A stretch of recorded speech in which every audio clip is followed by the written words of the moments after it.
Hi everyone, welcome back to my channel run classes for में। तो तैयारी को अपनी जांचना है।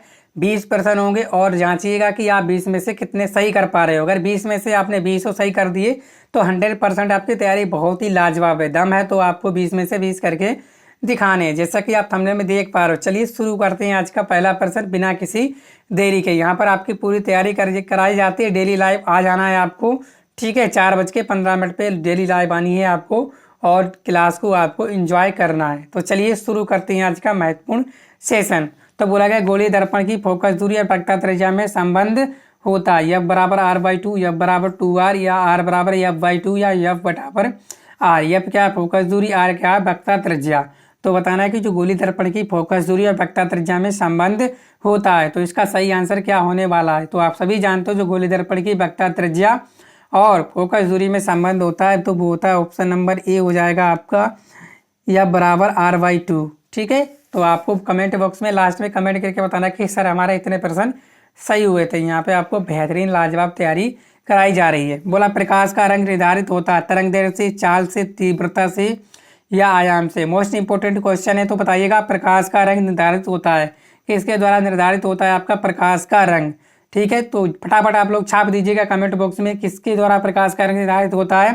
तो वो होता है आपका तरंग दैर्ध्य से। किससे होता है आपका तरंग दैर्ध्य से। ऑप्शन नंबर ए बिल्कुल सही आंसर है। मात्र 10 मिनट का वीडियो आप लोग आसानी से एंजॉय कर सकते हो, क्वालिटी कंटेंट ये है। ठीक है, इसके बाद प्रश्न 3 बोला गया कि नेत्र लेंस होता है अभिसारी, अपसारी, अवतल, अवतल या इनमें से कोई नहीं। तो बताइएगा नेत्र लेंस होता है कैसा होता है, अभिसारी, अपसारी, उत्तल व अवतल, इनमें से कोई नहीं। तो बताइएगा तीसरे का सही आंसर क्या होने वाला है। तो आप सभी जानते हो जो नेत्र लेंस होता है हमारी आंखों में लगा होता है तो वो होता है आपका अभिसारी। ऑप्शन नंबर ए बिल्कुल सही आंसर है। तो बताइएगा कितने सही कर पा रहे हो। प्रश्न बढ़िया है और एनसीईआरटी बेस्ट है, आपके एग्जाम में आते हैं। इसके बाद एक वस्तु शक्ति बराबर है 726 वाट, 736 वाट, 746 वाट या 756 वाट। तो बताइएगा एक वस्तु शक्ति बराबर है किसके बराबर है आपकी एक वस्तु शक्ति।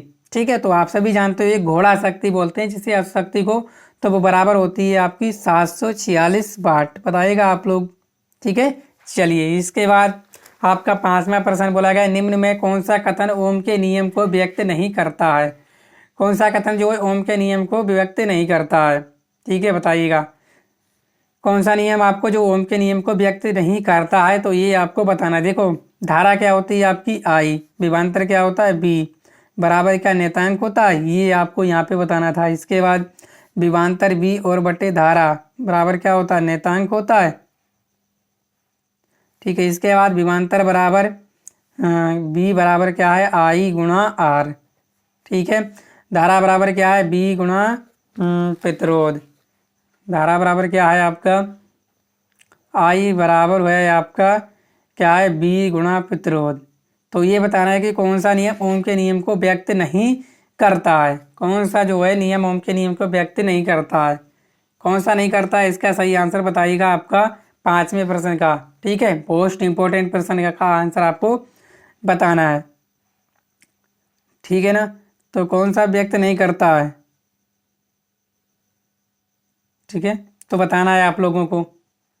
तो क्या आंसर हो जाएगा इसका। सॉरी दोस्तों, यहाँ पे नहीं होगा। ठीक है, क्या है कौन से नियम जो है ओम के नियम को व्यक्त करता है ये बताना है। तो आपका क्या कौन सा नियम व्यक्त करता है वो विभवांतर बटे धारा बराबर नेतांक। तो ऑप्शन नंबर जो बी है इसका ये सही आंसर होने वाला है। ठीक है, तो आप भी सही कर लेना अपना। ठीक है, चलिए प्रश्न 5 कर लिए तो उम्मीद करता हूँ आप लोगों ने 5 में से 5 सही कर दिए होंगे। चलिए प्रश्न 6 मोस्ट इंपॉर्टेंट प्रश्न है आपके।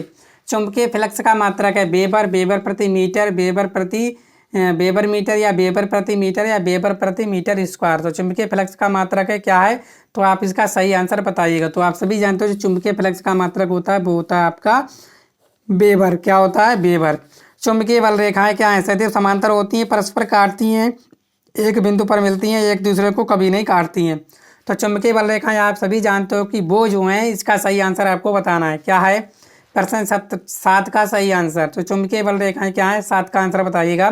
तो जो चुंबकीय बल रेखाएं होती हैं सदैव एक दूसरे को कभी नहीं काटती हैं। तो ऑप्शन नंबर डी इसका सही आंसर होने वाला है। इसके बाद प्रश्न 8 मेंडल निम्न में से किसके प्रतिपादन के लिए प्रसिद्ध है। आनुवंशिकता के नियमों, उपार्जित लक्षणों की वंशागति, डीएनए फिंगरप्रिंटिंग तकनीक या उत्परिवर्तन का सिद्धांत। तो मेंडल निम्न में से किसके प्रतिपादन के लिए प्रसिद्ध हैं? तो वो हैं आपके आनुवंशिकता के नियम के लिए प्रसिद्ध हैं। ऑप्शन नंबर ए बिल्कुल सही आंसर है। इसके बाद मनुष्य के शुक्राणु में ऑटोसोम्स की संख्या कितनी होती है? सही आंसर बताना है आपको इसका। मनुष्य के शुक्राणु में ऑटोसोम की संख्या होती है। प्रश्न 9 का सही आंसर आप लोग बताना है। तो कितनी होती है मनुष्य के शुक्राणु में ऑटोसोम की संख्या? 22, 23, 1 या 46? कितनी होती है? 9 का सही आंसर बताना है। ठीक है, तो मनुष्य के शुक्राणु में ऑटोसोम की संख्या कितनी होती है? ठीक है ना, तो बताइएगा आप लोग इसका सही आंसर। ठीक है, 9 का सही आंसर बताइएगा कितनी होती है? तो वो होती है आपकी 22। कितनी होती है? 22। इसके बाद पत्तियों पर कलियां विकसित होती हैं। पत्तियों पर जो है कलियां विकसित होती हैं, किसके द्वारा आपकी विकसित होती हैं? तो ये आपको बताना है। ठीक है ना, तो बताइएगा जो पत्तियों पर जो कलियां हैं वो किस पर विकसित होती हैं? पुदीना में, आलू में, बायोफिल्म में या इन सभी पर? किस में होती हैं? तब वो होती हैं आपकी बायोफिल्म में। किस पे होती हैं? आपकी बायोफिल्म में होती हैं। ठीक है ना, इसमें होती हैं आपकी बायोफिल्म में। इसके बाद परागकोश में होते हैं बराह दल, अंडाशय, अंडप या परागकण। परागकोश में क्या होते हैं? 11वें का सही आंसर बताना है। बराह दल, अंडाशय, अंडप या परागकण। तो परागकोश में होते हैं आपके परागण। क्या होते हैं? परागण। ऑप्शन नंबर डी सही आंसर है इसका। इसके बाद इंसुलिन हार्मोन स्रावित करता है पीनियल ग्रंथि द्वारा या थायराइड ग्रंथि द्वारा, अग्नाशय द्वारा या पीयूष ग्रंथि द्वारा। तो इंसुलिन हार्मोन स्रावित करता है किसके द्वारा? प्रश्न 12वें का सही आंसर बताना है। तो वो है आपका अग्नाशय के द्वारा। ऑप्शन नंबर सी बिल्कुल सही आंसर है। किसके द्वारा? अग्नाशय के द्वारा। ठीक है, 12वां तक आपने कितने सही कर लिए आप लोग बताइएगा। ठीक है, इसके बाद 13वां इंसुलिन है। इंसुलिन क्या है? हार्मोन है, प्रोटीन है, एंजाइम है या शर्करा है? तो बताइएगा 13वें का सही आंसर क्या है? तो आप सभी जानते हो जो इंसुलिन है वो है हार्मोन। आपका ऑप्शन नंबर ए बिल्कुल सही है। ठीक है, 14 मेरुरज्जु से निकलने वाली मेरु तंत्रिकाओं की संख्या होती है 15 जोड़े, 31 जोड़े, 21 जोड़े या अनिश्चित? तो बताइएगा 14 का सही आंसर क्या होने वाला है? मेरुरज्जु से निकलने वाली मेरु तंत्रिकाओं की संख्या होती है 14वें का सही आंसर। तो कितनी होती है? वो होती है आपके 31 जोड़े। अगर पूछे संख्या तो होती है 62।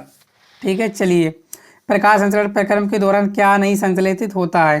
तो प्रकाश संचरण के प्रक्रम के दौरान क्या नहीं संश्लेषित होता है? प्रश्न 15वें का सही आंसर बताना है। ऑक्सीजन, CO2, जल या ग्लूकोज? 15वें का सही आंसर क्या हो जाएगा? तो वो है आपका ग्लूकोज। ग्लूकोज जो है संश्लेषित नहीं होता प्रकाश संचरण क्रिया के दौरान। प्रश्न 16 कच्चे फलों को पकाने के लिए प्रयोग में लाई जाती है मेथेन, ब्यूटेन, एथिलीन या क्लोरीन?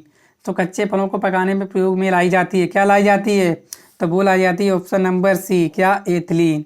ठीक है, 18वां अधातु है KF, AL या आपका EL, दोनों एक ही ऑप्शन हो गए हैं यहाँ पे।